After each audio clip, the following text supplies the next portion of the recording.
මොන දේ කළත් පාඩම් කරන්න හිතෙන්නෙම නැත්නම් එන්නකෝ අද අපි පොඩි මැජික් එකක් කරමු. එහෙනම් ඔයා චුට්ටකට ඔයාගේ ඇස් දෙක පියාගන්න ඕනි. අනිවාර්යෙන්ම ඔයා ඔයාගේ ඇස් දෙක පියාගන්න ඕනි. මම කිව්වහම තමයි ඇස් දෙක අරින්න ඕනි. හරිද? ඔන්න එහෙනම් 1 2 3 ඔන්න එක දවසක හවසක පොඩි කසුකුසුවක් පැතිරෙනවා. ඒ තමයි අන්න අද රිසල්ට් එනවලු.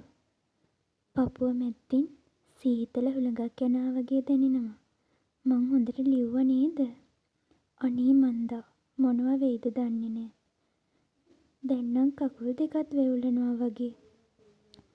චූටි බයකුත් දැනෙනවා. කමක් නෑ. අද දවස වෙනුවෙන් කොච්චර ඇඟිලි ගැන්නද? ඉතින් හවස් වරුවත් නොදැනීම ගෙවුණා.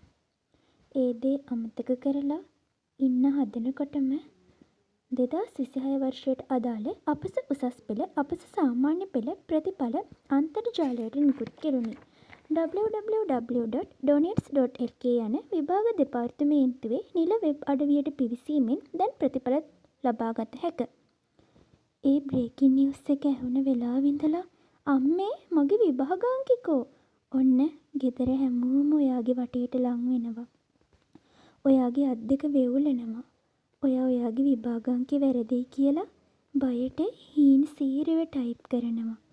ඔන්න දැන් ස්ක්‍රීන් එක පුරාම ඔයාගේ රිසල්ට් ෂීට් එක. ඔයාවත් දන්නේම නැතුව ඔයාගේ ඇස් දෙකට කඳුළු එනවා. අම්මයි තාත්තයි කෑ ගහනවා. ඔයාව බදාගෙන ඉඹිනවා. ඔයා තාමත් ඔයාගේ රිසල්ට් ෂීට් එක දිහා පුදුමෙන් වගේ බලාගෙන ඉන්නවා. අනේ මං හිතුවටත් වඩා හොඳට පාස් වෙලානේ. මට නිකන් මේක හීනයක් වගේ. ටික වෙලාවයි ගියේ ඔන්න අම්මගේ ෆෝන් එකට කෝල් එකක් එනවා. හෙලෝ අනේ ඔව් නංගි අපේ කෙල්ල ඉහළින්ම පාස් වෙලා. අම්මා අඬනවා. ඒ සතුටට ඔන්න ඒ පාර තාත්තටත් කෝල් එකක්. ඔව් අපේ කොල්ලා ගොඩ. ඔව් කොල්ලා පුදුම විදිහටනේ මහන්සි වුණේ. අපරාධි කියන්න බෑ. තාත්තා ආඩම්බරෙන් කියනවා. ඔයා අරගන්න ස්ක්‍රීන්ෂොට් එක ආයේ WhatsApp ස්ටේටස් එකක් දානවා ඔයා. ඔයාට දැන් නම් ඉතින් ඉවසිල්ලක් නෑ. සතුටට දරා ගන්න බැරුව. ඔන්න දැන් පොලිමට මැසේජ් එනවා. කන්ග්‍රැචුලේෂන් බන්. කන්ග්‍රැචුලේෂන්ස්. අනේ හැමෝම මට සුබ පතනවා. මට මේක නම් හිතා ගන්න බෑ. මං ඇත්තටම හිතුවේ නෑ මේක මේ තරම් සතුටක් කියලා. ඔයාට ඇත්තටම මේ සතුට දරා ගන්න බෑ නේද? අම්මා ඇවිත් කියනවා හෙට උදේ මොනවා හරි ගන්න යන් කියලා. ඔයාටත් මොකද කොච්චර සතුටද? ඔන්න උදේ පාරට බැහැලා යද්දි මූණට හම්බෙන හැමෝම අහන්නේ රිසල්ට් ගැන.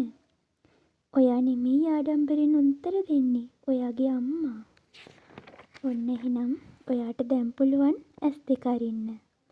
ඔයා ඒ ගත කරපු මොහොත තරම් සුන්දර අවස්ථාවක් ඔයාගේ ජීවිතේට ඔයාගේ දෙමව්පියන්ගේ ජීවිතේට ආයේ ඉන්නේ නෑ.